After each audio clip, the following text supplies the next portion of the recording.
какое у нас культурное достояние есть? Культурное достояние – это самое лучшее, это театр песни и танца «Байкал».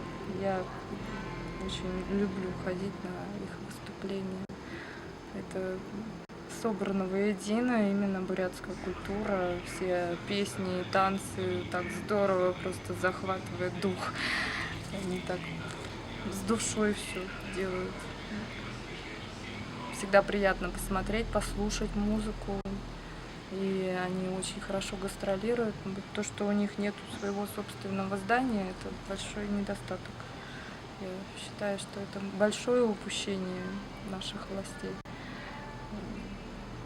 Но я думаю, что когда-нибудь они добьются. Это же самое главное, что есть в Улан-Удэ: достояние, национальный колорит.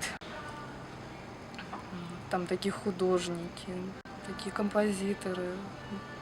Все как будто испокон веков сохранилось и донесли прямо вот, пожалуйста, берите, смотрите. Вот.